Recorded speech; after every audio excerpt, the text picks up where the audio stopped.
Le président Kofi Olomide a préparé le deuxième concert à Bercy. La femme qui a dit non, branché le président, il dit que Bercy a grand libre. Donc,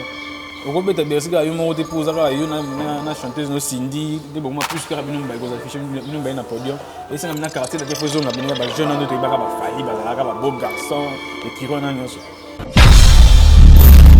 c'est pourquoi quand je explique, tellement bango tout bazo ya ko cuisiner na sauce. Yande tinga na vendre na sauce. Mais c'est moko biso disait lelo ayi na kopo ka benda moi etenya maya singa na obo. Le nom on ndeki comme bazo reconnaître source pas ses alliés. Ni vous ngana zala heureux. On dit que non, malgré que lelo na bango bazo ya ko cuisiner place on na vendre place on na kangi masolo donc. Avantage que tous en orchestre na répertoire de ya makasi. Banzembo wana ko ibagamba de batika Joski Batika banane temo za banzembo za na kati ya OK Jazz. Donc temo la plupart ba conditions za nostalgique na ngona ba génération balinga banzembo wana. Donc malgré disque no imagine toi OK Jazz est raison depuis 2011. Mais si 2023 2021 sur le monde qui non disque no imate parce que donc peut-être c'est trop dire. Quelque part ça peut la net de zongi na question tout denga liboso. Donc pour vous dire que non bazo ya ka composer pas na mission. Déjà dans la loi, tout le monde a le droit d'auteur. Ils ont un nombre de minutes et des mesures. Si déjà dépasser une certaine mesure, il y a un tempo. Donc d'office, un bon droit d'auteur qui n'a pas de mission.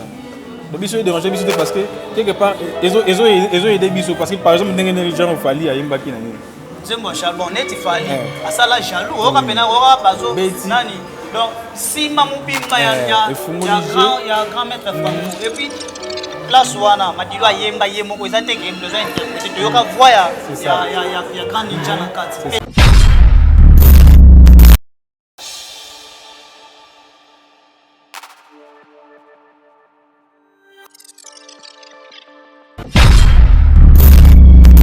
bandeko balandi ngai ndeko na bino Masumu de Brende yala kayala mfumu mbanza wa mbote mbote nazoyebisa bino que dorénavant MD TV Masumu de Brende rendez-vous na biso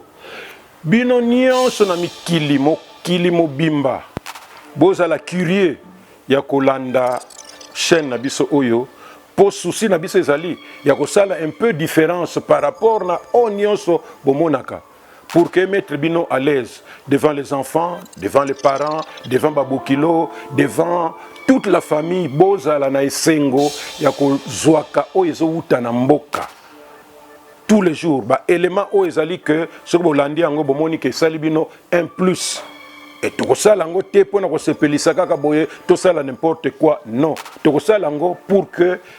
esepelisa bino pe epesa un plus sur la connaissance ya makambo ezoleka na mboka. Et ngai moko pe Masumu de Brende dorénavant contenu expérience biso to banda makambo 60 to yebi yango makambo Mobutu to yebi makambo Laurent Désiré Kabila to yebi ya Kabila to yebi ya Fachi to yebi donc ezate que boyoka kaka boye biso to bana ko pesaka ba point de vue na biso ezala na culture ezala na art ezala na ba domaine nyonso tout mais ya batu moko ya milieu parce que nous on n'est pas membre ya parti moko boye ou bien membre ya coalition moko boye mais biso tozali membre ya RDC tozali bato RDC nous sommes là pour nous pesa bino en tout cas oyo bino boko sepela nango. Voilà, bonjour, bonsoir, ça dépend heure vous suivez Bakou ya Hollanda émission na bino à travers moi-même Arsenal le garçon Oudjana le messie de la presse mondiale. Car ndenge na lobaka papa merci pour papa ndi ezanzambe nzambe tikala ko za moi cité azalaka toujours mobali lokumu kembo ezonga na ye merci musale zo sala ma toujours kané na lobaka bo s'abonner na chaîne na biso ko bozala jamais déçu. Donc la chaîne où il peut savoir l'information solo puis en vrai auto peut savoir une actualité en temps réel quand on est ça ça toujours musala lelo na plateau na kozalanga mokote na kozalana invité na ngai oyo bamisusu pe bayebi bamisusu pe bayebi ete mais ayebani na kombo oyo wana ko bengela ye bokoyeba yango merci na profiter na nuna saluer batutu oyo ba soutenaka nga na musala na nga na bosani bongo te na sima caméra chinois noir babi caméraman moko ya mulai pe ya mwindu babimba tout mona chinois noir tozalaka na ye moko chinois noir Hervé merci beaucoup na Maman Bobette fête, maman sociale, maman paradis, na Pessiombo Tebele, ONG Femme Dynamique, on a beau sanité. Merci beaucoup, na Minouche Batila, Beka, maman passe depuis Belgique, ONG BNB, Bisso na Bisso. Merci beaucoup. Merci à mon DG, na beau sanité, Paradis Ndungi, Madame Paradis Ndungi, Lola na Lola. Maman sociale et moi c'est mon akati mibali kandi na lobaka toujours. Merci beaucoup na Ben Benito mon sponsor privé Ben Benito l'enfant terrible moi na Kenda Sango en Australie. Merci beaucoup les sous na Joël De Wissa mon sponsor, Joël De Wissa Konga mon sponsor. Merci beaucoup. Merci na Linda Loakala patron na Motema et bienvenue Mambweni. Niki Kiabelo elle confort depuis les États-Unis Motema sec Tony Bitompo na Mosanité Laetitia Manene mon grand frère Félix Kani dans le Brésil Flore Mangani bon retour au pays na peso en Tebele. Na plateau nanga naza nga mon côté j'espère qu'il est dans l'obé déjà naza na moko artiste musicien ya munene ya mboka na biso et puis azali koko ya grand prêtre oyo bayebi asala kombo pe akenda samoti lelo pe kombo etikala na kombo ya grand maître Lombo Franco na moko ya ba petit fils na ye na kombo ya Ridi Luambo o aza déjà na droite nanga soki ba ko sunga biso na caméra il est pas chinois. Merci. Bonjour Ridi. Bonjour prêtre. Oui, bonne santé. Oui, ça va. Le bon là par la grâce de Dieu. Oui, Ridi Luambo na yebio mais ba tout so ba yebio te mais un peu pour se présenter pour ba la ba yeba qui est Ridi Luambo. Bon, pour ba yebinga te. Premièrement to ba na saluer ba téléspectateurs na biso ota la biso na ba internautes nyonso ba mesana kolanda. Chaîne na biso ya kitoko comme on a Ridi Luambo Makiadi comme le petit-fils de grand maître Lombo Makiadi. Koko ya Lombo Makiadi depuis chanteur na kati ya tout puissant OK Jazz. OK c'est au grand maître Tika la biso. Oui, Ridi Luambo actualité vraiment eza obligé to lobile yango mais to kota muke na moi parcours no ya musique pour to kota ce qu'on actualité au banda musique wapi et pour banda ma âge nini eloko ni ya kusako osala musique to ko moneka koko no azosala musique yango ne pour bitenga pe fona nazalaka mais c'est pour na ndalo koko to ndeni. Non, loin de là même. On est là tout sur la destin na yo. C'est depuis ce Lombo Kufa le 32 ans passés. Ce qui vient profiter un moment mais au salon 32 ans après c'est ma destin c'est na bongo na yo chamutu na OK Jazz. Donc yo bandi musique na 2021. Non, musique to banda kala. Pourquoi moi dans orchestre munene wa OK Jazz. C'est qu'il faut essayer singa poza na bagage. Oko peut-être son parcours no muke ba orchestre les gars et pas leader wana otangi ba kombo na bango. Bah oui. Non parce que bon, à part na banda ba musique to beta na ba quartier tout. Donc non et le réseau qui moi tombe parce que na finance on a temps na otanga ba chic. Après classe na ngato na ziba diplôme, c'est université et ça qui non. Vous la musique que c'est quoi ils allaient déjà. C'est quoi avec condition la personne à niveau famille avant ça les lots on est sur ça les études d'abord. C'est l'étude des rattrapables sur toujours quelque question dans domaine aux ala. Donc ce que bagage exact on a excellé exact quoi. Quand on a six chic bandiga na ba quartier na limité. Donc on a une école bah c'est on dit on a un institut Lumumba quand on a limité on a 17e rue. Une Lumumba on a système donc chaque année on doit ça le monter festival. On détecter ba nouveaux talents na ba école. On a limité na vraiment sous Lumumba contre un sous complexe scolaire Malula ou bien donc ça là on a biloko on a à partir on a déjà ba goût on est bandé da komata sous donc oui parce qu'on dingue comme maîtriser podium comme maîtriser ba micro et en dehors de ça on a qu'est-ce qu'on Brazzaville parce que c'est fait que tant le point sur Yulu Mabia là l'ombre era pour faire déjà OK des tika là qui écurie ba Lutumba ba Madilu ba Kei jusqu'aux familles la pesa qui orchestre tout puissant que jazz na beaucoup ya le point sur Yulu Mabia oui pas dire l'un des musiciens qui a OK Jazz tant à outil poto et qui a récupéré OK Jazz banda qui va tourner la studio ma mobile donc na yé pesu ma banda plus que formé na sala musique yoane ko tali ba tourner er ko Yulu Mabia là a mimi tout puissant que jazz na baza fallait pas que ça va réussiment basa la contrôle général d'Amira comme ngada na ginaye zoki ngada minga pesu tina baza et à partir à Braza vous aranenda kumoko et puis mais aux groupes de musique on a et ça se go Yulu Mabia là era quoi malade parce que ça là maintenant crise na fête mon ya fête gars indépendance de Brazzaville na point nord devant président ça souna yanga ba invité na ba président monsieur vous avez on a era quoi c'est que ba tindi na hôpital et tomba transférer na poto vide sous les maisons à niveau mouvement donc qu'est-ce que les boss maintenant professionnellement parlons on a bêta à exécuter à partir à Brazzaville le défunt général a doit payer à son âme na Kakufa à Salara Siko neti bana moura na biso bana moko basali sikoyo orchestre militaire ya présidence baagrémentaka basoirée na cadre de présidence ya Brazzaville nde à travers ka barelation kani toyebana na nsima bino mabiala babranche nga wana kozanga sikoyo kozala attaché civil na armée te na branche sikoyo ya musique nde orchestre ya liboso nga na banda professionnellement parlant oyo ekotisanga studio oyo nabeta na festival ya liboso monene FESPA yaki na orchestre wana kombo nango yaki fac musique à explosion yoka kombo orchestre te mana yaki basoda apesanga kombo fac musique à explosion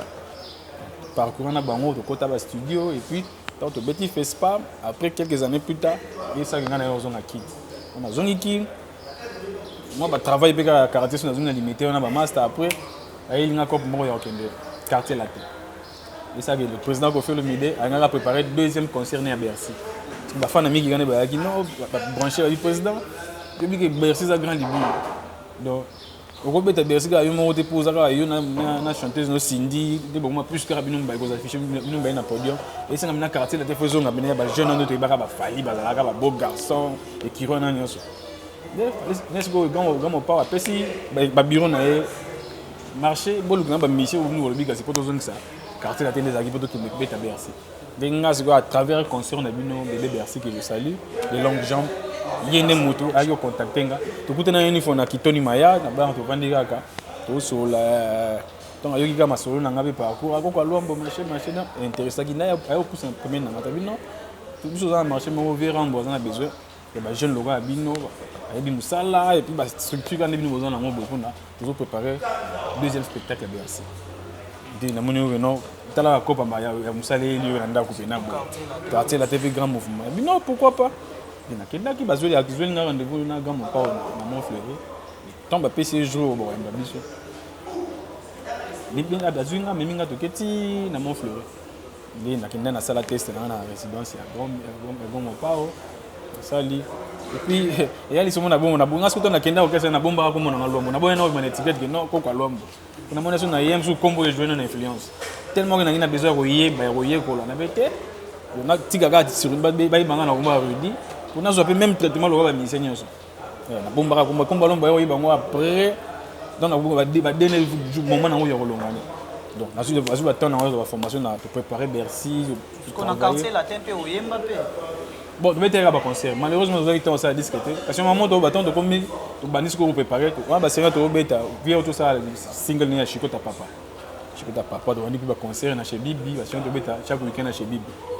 et après makambo ekomaka enfin prêt mpo tobanda makambo ya baconcert wana ya Bercy mpe baccusation eyaki ya viol kangalaki badanse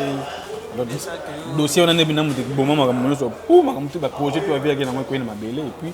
via comment qui ressemble biso totika na orchestre na Kinshasa to évoluer et après temaka mamuto yaki par terre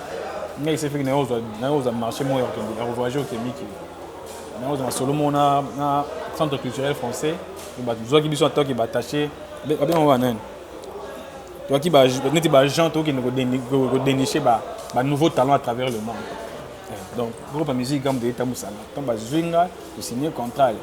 on a fait une total a tourné presque le monde entier qui va au foot de l'Ouest partout quand on a cadre de nouveau talent tant content aussi là des raisons na sunu qui ils ont na qui des siko taliban par rapport à l'expérience nous on a eu dans le monde de la musique na siko les familles babino yaka siko na orchestre ya bino lo ki na orchestre ba chako baka orchestre siko ya bino mo yaka cha pression pour ma compé qui est l'émission nde ils ont na zone tout puissant que jazz puis conclusion siko ya carrière au sali combien d'années la musique. Moi, je suis j'ai plus de 15 ans déjà. Parce qu'on parle professionnellement parlant, on a banné l'orchestre professionnellement avec l'année 2002. À part que l'orchestre à karaté, mais professionnellement parlant, on a banné l'année 2001-2002. Si le 2021. Plus de 15 ans, lelo oye na OK Jazz, il y a grand-père na yo, grand maître Lombo Makia de Franco. Oyo kuta déjà ba doyen yo jeune boye puis ba aspect belé boye. On dimino kolonga poto ici ko vanda ko sala vie na yo. Oye ozongi Kinshasa po yo kota na orchestre ba mikolo. Est-ce que zo gêné te quand même kendo oza génération wenge mais oyemba na OK Jazz o beta baba o demba e beta on va mettre. Ouais, c'est ça question est très capitale. Je n'ai pas par rapport premièrement parce que nous avons un biso moko. On a aucun recul sur le bateau. Il y a des gens qui n'ont rien dit. Ils ont dit qu'ils n'ont pas OK, autant que nous sommes d'accord, on va voisin. Mais là, il y a bien par rapport à monde dans les kendele moi bakilelo au moins te que OK jazz style moi tikala na ngo wana kaka na yo esimba te yo uti quartier latin non esimba pourquoi bon il y a ma vision hein parce que même l'autre malgré tout bien que c'est mingo zo mono yo ça va succès OK ça kilelo mais bango nyo so bazo puza kana na odemba o ya lomba o ga soki instrumental et betité o ga soit ba parole mo donc ce qu'on a tout na kilelo ngoza wapi soki ba mission ya kilelo bazo ya ko yiba ka ba biloko za so disant ba OK ça kala. Donc, on est encore qui biso va congolais nous dans conception. Donc, pour nga na définition de la musique, musique c'est l'art de combiner les sons d'une manière agréable à l'oreille. Donc, une fois que tu as combiné ba son en anios. Donc, il est là qui cala ils en a monté. Et ça que par rapport à une vitesse on qui inde peut-être ba style musupe zo bakisama. Donc, singa ton na OK jazz, nzembo nga na salaki, na batisanga voilà, au demba nouvelle formule. Caché wana ya bon. Ça veut dire quoi? Odemba nouvelle formule. Donc, na tobe ta ki ancienneté wana, ba caché wana obi ya Odemba, mais to bakisi neti lelo ba beat comment on a cause nzembo mo msu ya ndé lomba kene na Odemba, to bakisi msu mo neti mo beat mo ya R&B. Mais to garder ka ba instrumental bilo wona so wana. Mais on s'assure que na nouvelle formule na yo na ngo oyo et ko bundisa pe mo ba jeune wa génération na yo pe. Mais pourquoi pas? Dès toi, le monde de la musique est bien. La musique est makasi. Parce que les dérangés n'ont pas pourquoi quand ils expliquent. Tellement bango tout bazo ya ko cuisiner na sauce. Il y a des gens qui vendre na sauce. Mais c'est moko biso disait lelo ayi na ko pourquoi benda moi et tenya maya c'est na obo. Le nom on qui comme bazo reconnaître source pas ses alliés. Il faut qu'on a heureux. On a dit que non malgré qu'il lelo na bango bazo ya ko cuisiner place où on a vendre place où on a kangi masuro donc. Qui les gens qui calent on est là regardé au matoya ba mélomane na biso ba ko na non o de CPI nango de CPI nango mais jusque là ça va na bi né de préparer makambo album orchestre temps fort ezoya nzembo nanga ezana katiza déclaration d'amour tambo yo kabino wa non on en a qui visionnaire mais pourquoi pas il dit à sala ke lo na yemo ka sala orchestre na yemo ko ko sala pe dépendant qui ko dépendre de l'orchestre et la famille parce que ne toyo kaka tout puissant que jazz les orchestres et la famille ils ont dirigé na bana ya grand maître Franco parce que ba yo zo pe yo pe koko ba che wana est-ce que on a ba mot à dire na ba oncle na yo to na ba tante na yo lobi pe ba yo kio bien sûr parce que on a bien la preuve on est koya na ko tena ko na awe zaki par rapport bango ni ba sali constat atali que non ponga ba bisa na wabi to parce que sali constat ba mission mingi la majorité des autres joueurs qui avant yo ya bazo ya bazu makambo bazu ba relation ba sali ba combo sali bakini bazu ka ndeza là donc mutomto so ya depuis grand maître Franco akufa na éviter ceux qui disent que ni déjà bobimi ça na absence na yeke ndé tout le monde que leader akufi mais orchestre petit calibre petit album na simate ba yo ki simo panzani so bino nino bobimi ça déjà avantage que dans un orchestre ba répertoire de ya makasi banzembo wana ko ba gamme to batika ba Joski batika banane temo za banzembo za na kati ya OK jazz donc tellement la plupart ba conditions za nostalgique na ngona ba la génération balinga banzembo wana donc malgré disque no imagine toi OK jazz raison depuis 2011 mais ti 2023 2021 sur monde qui non disque no imate parce que banzembo wana ils a toujours à la page et ba conditions so ba ya ka réclamer kaka et ba soirée na biso to l'une de rares orchestre oyo et ben chaque week-end pour nini demande les gimi nikologa parce que ba mesure les hommes na gouvernement mo la li mais parce que par rapport à vitesse wana et nos personnes na ba musicien tenter ya rejoindre temps ya revendre venir répéter à vous de profiter de normalement ba mesure ba vie des personnes au moment où va tous à la concentrer pour nous recevoir banzemba sika parce que tout le temps ba demander boya bo beta na mariage mon conditeur bo beta na manifestation de la présidence donc tu es tellement sollicité que temps ya la concentrer la guitare donc ça là que les longs nzemba ba le retour en attendant profiter na confinement ba pesi biso ba mesure ba contre ba musicien et bon profiter comme to la tête to banda seconde ko beta na répertoire sika donc pesi une occasion na celle déjà zappé nani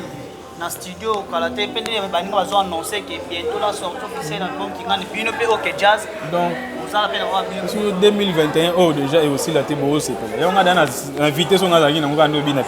jeunesse na biso si na si chant na ngamo déjà on a bien une déclaration d'amour non ti déjà fin du mois juillet donc ils ont banda diagolé parce que aussi dans mixage nango a etika ligaka tout ça la préparation clip et puis relancer la plateforme nyo so gagner na mais tout ça dans le bon toyo okuta yo en pleine répétition limbisa na pona soa kio en pleine répétition na donc so pas pour tout ça l'émission na yoka ki moi nani nzembo no moko sali oyoki singa ngo na police na yoki penaki quartier latin mais oyembi yango na tout puissant OK Jazz ozo na tali na cœur o senti quartier latin o pe mikolo te wa bafali ba Suzuki ba Opela ba Samba ba bien wana Eric Tuti voilà oyoki penaki cœur ya quartier latin mais yosko memi yango na OK Jazz ezana style nango ya odemo est-ce que ba acceptaki moi rythme no wana ya siko imemeli bango wana papa mikolo bavandi bayokaka bilongo bafali bando yemba na ndenge bafali na ndenge moko boyoka bafali ne bolanda lokolo batata non ce qu'on peut dire lelo eza que mon musique faut pas que tous à la limiter tous à la limiter parce que y a même grand quadre avant ça là avant comme on a caché comme on a tchatcho les cas pe na odemba si aujourd'hui la plupart d'anciens succès mon ya quadre soit mon instrumental mon extrait ba parole ya OK Jazz donc ayaka na mayelo sko azoki na odemba nde sali ki a perfectionner nga bongo le comme tchatcho donc la période ya bandaka yimba na ba Joski poni alinga comprendre non bina makambo ndeza nga pe nazuka même mayelo ngo ya go ramboza kana ngo kwa yaki na azaki na ba mission OK Jazz ba accompagner ki azui mayelo avec perfectionner nga pe nazoki nga na orchestre na azui mayelo wana na ye na mo supa na biso zaka nezi abe na ngoni flèche aller na flèche retour donc yango mona lelo so de lelo na sans vous mentir ils ont deux stylos et 6000 la rumba congolaise za tchatcho na odemba ba o tu ba vino so ba betaka si bien que ça na mais o bineza à la page za racine ya rumba congolaise actuellement ça odemba liboso et puis tchatcho ndem te rejoindre deuxième position donc à travers la vision na mi ole to za la limiter na pe na moi qui sika mon gogo parce que pour ton information la période où on peut mettre l'ombre avant Koufa, l'album n'est à Souka. Tant la période on a frise comme un tu as peine maquillé. OK Jazz comment on a moins baisse. Quand mettre l'ombre tant que bouliste, tant que visionnaire, attends il pas perfectionner sur au débanaye, akenda go joie. Bon, il bagaté. Ba mission ba longa na frise ba taboulet, que c'est ba Michelino, ba papa ndombe ba utara kuna. Donc moi une grande partie des musiciens à Zoka bango poti on a OK Jazz. Parce que comme on a deux styles, style à frise wana et bakisa mino demba OK Jazz yango salagi c'est les sous moi grandeur ya OK Jazz. Donc biso comme dona ka source comme na vie histoire wana azoki peka maele wana non on est to continuer ba ne plus au fur et à mesure ba ne zo poussana et là on se bakisa l'autre il ba rater to ba caméra makasi boté kala to ba caméra gaya to zaka ba ndroïde pour vous dire que non le monde évolue aka to ko za la ga borné te to kamaka te comme to zaki na nino yango kaka non ndenge ba kisaka bana tout puissant OK Jazz balingi trop mbongo komona yo pe uti poto ba ebide yake mutu bachili biso comme leader a uti no ana balar na ye est-ce que ofuta ka penza bana OK Jazz ba musicien batatana na moni wala ba mikolo ba beta kitana moi ozo pété en futa ba mo pena boye ba sentir que non to beta na orchestre ya grand maître te wana ce que za en charge na ngate parce que quand on veut toute histoire de famille to kabola un peu mo batache. Donc il y a mon oncle HP Mongolombo que je salue, il y a le président d'honneur de l'orchestre. Donc il y a Simbi, Makamboto, il y a les contrats, finance. Il faut aller jouer. Il y a des musiciens, il y a des musiciens qui ont été allés à l'administration, le bureau venait à compris. Le album est bimi, il s'est raconté le album est bimi. Et que banze mounion sota, et ça il y a yot. Il y a un album orchestre. Album orchestre on a un temps fort. Chaque musicien a un. Et là ce qui album est bimi, les lois étaient quand est-ce que famille so balobi que non il dit biso to chakio wana biso photo lekelo na moi pourcentage ndenge ça na ça d'accord mais quand tu parles de famille nga mona ngata famille les familles ba responsable il y a aussi des responsables yo za mwana ba oncle bazali nengo lobi wana ba oncle bazali oncle mo pena telemi boye alobi que non il dit biso to chakio wana nde za wa si 100% biso to 80 aux 20%. Ça me dérange pas.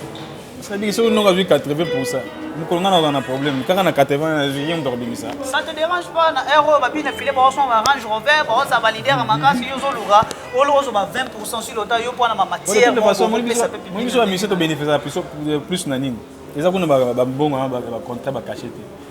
Je suis en train de faire des relations avec eux. Je suis en train de faire des relations avec eux. Ah, ya. Je suis en train de faire des relations avec eux. La musique, c'est une façon de gagner. Surtout musique dans la réalité musique congolaise. Donc nous on est là pour cacher ba ni pas cacher malonga za on est producteur azati. Imagine les bisous doza to ça membre de fond na mission. C'est ça les fonds qui tous à organiser quand les longs maquette di Franco à sala OK Jazz là et ça va voilà ba nous bien on va servir na on attend. Donc article la bisou tout on a siège à to 20 on a siège na bisou na 1 2 3. on a siège, on a un instrument, on a un studio na biso, tout ça maintenant tous organisé, tous ça une agence c'est clé, tous ça agence c'est la biso fiche, donc tout ça vraiment complet. Agence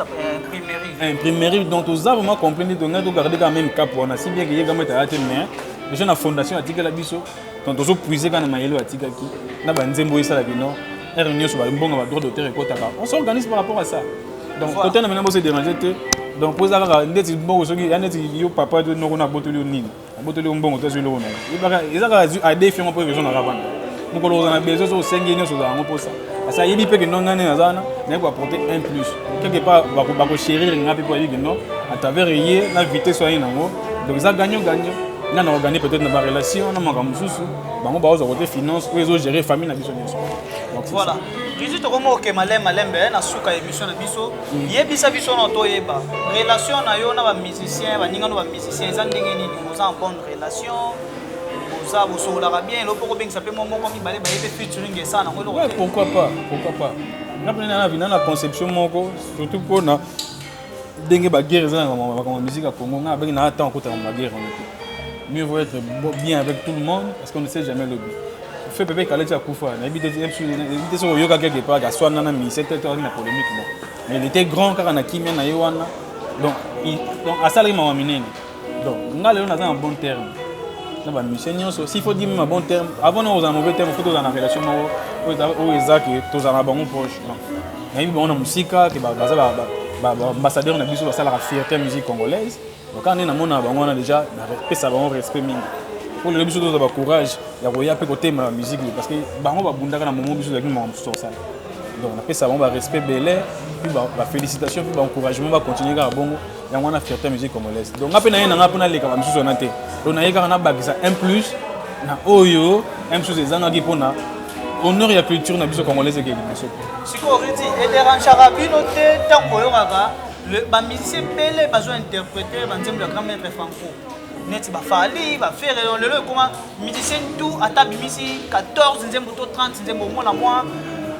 nzembo moko to moi place moko grand maître yemba ba kotisi yango mais to mona ba drusu ba futa ba droit d'auteur on ngi bino hein ko kipano moi ba yemba na bango kaka non ko kipete c'est trop dire quelque part ça peut net to zongi na question tout ndenga liboso donc pour vous dire que non bazoya ka kopuiser pa na biso mais déjà la loi net to mona ba loi ba droit d'auteur zalaka ils ont un nombre de minutes pour mesure ça. Si déjà dépasser une certaine mesure, il y a un tempo moto. Donc d'office, bon droit d'auteur qui n'a pas musicien. Donc biso est dérangé biso parce que quelque part ils ont aidé biso parce que par exemple les gens ont fallu à Imbaki na nini. Zembo charbon net il fallait à ça la jaloux on rapena on bazo nani. Donc si mamubimba ya grand maître Franco et puis place wana madilo ayemba yemoko ezate ke besoin interpréter to yoka voix ya grand ninja na kati minute BLS que place wana droit d'auteur ebengi te que non place les qui 5 to yango na ozo lobate donc wana udema kambu ya ni fali ni famille lomo parce que avant fallait ça nzembo wana kutana na famille basolaki fala yaki na famille kutana na famille to basololi et puis ça dit que non eti oncle na bisaki fali wana kuma na biso te batika ba avocat ya fali na ba avocat maison production ou ba ki pa makambo nzembo lombo ba tie bango contact ba signer ba clause ba signer donc na posa donc na posa tout fallait après ça mbongo pour bien déjà que non tomba ba busale ba nzembo wana bima ils na pourcentage rien na komba lombo na o etika na kota fali donc on a qui automatique donc ça on a ninga bien qui professionnalisme donc il est obligé de couper na té entre ba kutanye puis c'est bon faire rigolo pour faire rigolo si tu fais rigolo yemba rapena bino ouais voilà il y a dans mon parler tala ya répéter 1 2 3 on a parlé faire quoi comme musicien ya tout puissant que jazz quelle chanson nini comme asala si non ni si na siège na biso comme siège à faire alors pas de bon bon on a parlé ngeba comme yemba na tout puissant que jazz si ma asala orchestre ne peut mpanzi to ko bon moi na biso parler ngani to kuma neti to ngani to ngani même moral na sens nini tant asala rapide banzembo ya yemba a collaborer na famille on est d'office mais bino dernièrement asango to panzana ke bobengani faire rigolo répéter susu Kinshasa ka boye na biso Kinshasa leki ko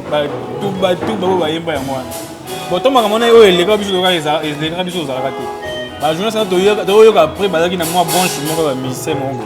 di ba ngaba profiter ba créer polémique et ça peut-être ton bouton to ba yaka ba kutaka ko kei ika congolais la famille lomo ba kateli faire courant to c'est que to bandi osali ba 12 ba 12 to on sait les 12 pour to benga OK yaki no ka problème technique mais obika Kinshasa donc comme moi ajouter au balobi boy Tant que ça que ça m'a donné pas d'anaki to local to éclaircir ça qui est pour comprendre qui comprendre que non ils famille l'homme de qui a jamais fait mal à l'aise on a monde il y a des autres travailler dans monde de business il y a zo gagner biso do gagner parce que il y a tant que ta vraiment biso lo e kota na famille il y a pas zo pour nous ça n'est que biso loin de là quand on a été en polémique de biso souci de album to de ça yo ka ba nzembo so le voilà merci pour la rosette tant on a été trop bien sur la souka émission na biso mot de la fin question ni na posa ki yo on a posa ki yo te posa na mtima za koloba yango puis ba dédicace na numéro na téléphone pour que on continue ça c'est ça talaka ndé beaucoup sur plein de travail et là on a besoin que non pour soutenir biso ba mélomane nyonso na ba fanatique à OK Jazz ni tout bande golela que comme te l'homme début kenda orchestre kufa tout ngai mo na zawana ko na rassurer que tout puissant que Jazz a bel et bien ils ont existé et puis talaka na tout dans studio dans studio tout dans la répétition donc vous en avez besoin de dédicace vous en avez besoin nzembo vous en avez besoin na zana soirée mo linga mon ancien succès à Lombo makende beta donc na tika numéro pour contacter nga et puis tout en a vu makambo ekende grave numéro zali plus 243 998 29 3000 plus 243 998 29 3000 sur bengi ezana ba WhatsApp vous en avez vidéo mo makende to développer dédicace c'est mingi na peut ça na l'honorable Henri Tuwamu na le président Guy Richard Malongo na Paulin Chunza Odia na Mission Zangi na nani susu na Kena Mikili Ange Mamba ambassadeur na PC susu et pas nani basé belé Eric Kaloum depuis Angola le grand diamantaire et puis na ba o taka roza to bino to belé ba o to ba ebinga na ba o ba balingi to yeba na sika pe to manotika ba dédicace na bino on est là prenez mon numéro benga et puis to se familiariser et puis to boka bino za na album et za na ba concert za na ba émission tiboé et vous allez bien quoi. Merci beaucoup Riti TV Zangonga mais ngana asiro ke biso pe na ba caméra na biso to bando ya na studio pour que to landela ba bino bina ba rep to za na pour ko soutenir bino so ki moi son moko e bimi otindeli pe biso to bando chango toujours kanenge zalaka merci na libérer na ngayo pour que ndeko répéter kanenge toujours ezalaka merci beaucoup merci na batutu oyo bozwaki libaku ya kolanda ngai Arsenal le garçon Ujana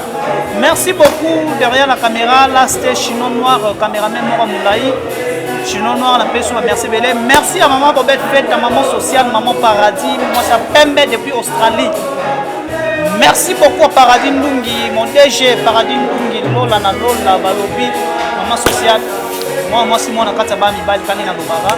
merci beaucoup à ma concert Chourasia na maman formidable ozana nyongo na ngai to deke tozo telema awa na ozo nyongo na ngai choura ko to bomana te merci na ba sponsor na ngai ba soutenir ngai Ben Benito l'enfant terrible moi na kena sango en Australie na bosanité Joël Dewis Sakonga mon partenaire mon sponsor solo la pega randenge non solo na boss Ben Benito na bosani yote na bosani pete lisusu Linda Loaka la patronne à monter ma bienvenue Mamboué depuis les États-Unis. Nabo Sanité, Niki Kiabelwa, Elle Confort depuis les États-Unis. Laetitia Manene Kiabelwa, mon grand frère Félix Kaninda na Brésil. Lisa Bola, Elle Confort Dieu et te contrôle toujours. Merci à mon pasteur évêque Pascal Moukouna, l'homme de retour à la parole, mon thème à maman, chouchou. Odia chouchou mukuna mama banebele aseka bandana sukisaka toujours na libanga na bino esika yeso sa eyebanaka balukeba ko isa biso balukeba ko isa avec Pascal mukuna mais nzambe na bundela elelo asa toujours en bon et du forme merci beaucoup et monsieur Sini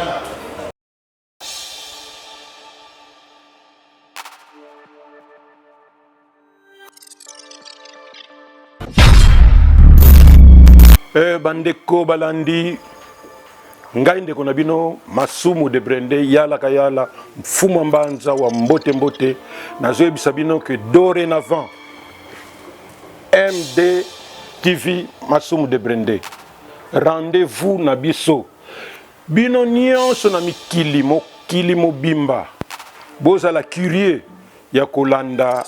chaîne na biso oyo po souci na biso ezali ya kosala un peu différence par rapport na nyonso bomonaka pour que mettre bino à l'aise devant les enfants, devant les parents, devant Babokilo, devant toute la famille, bozala na esengo ya kozwaka oyo ezowuta na mboka. tous les jours ba élément o ezali que ce que bolandi yango bomoni ke sali bino un plus et tokosala yango te mpona kosepelisa kaka boye tosala n'importe quoi non tokosala yango pour que esepelisa bino mpe epesa un plus sur la connaissance ya makambo ezoleka na mboka et ngai moko mpe Masumu de Brende dorénavant compte tenu expérience biso tobanda makambo 60 toyebi yango makambo Mobutu toyebi makambo Laurent Désiré Kabila toyebi ya Kabila toyebi ya Fachi toyebi donc ezate que boyoka kaka boye biso tobanda kopesaka ba point de vue na biso ezala na culture ezala na art ezala na ba domaine nyonso tout mais ya batu moko ya milieu parce que nous on n'est pas membre ya parti moko boye ou bien membre ya coalition moko boye mais biso tozali membre ya RDC tozali bato RDC nous sommes là pour nous pesa bino en tout cas oyo bino boko sepela nango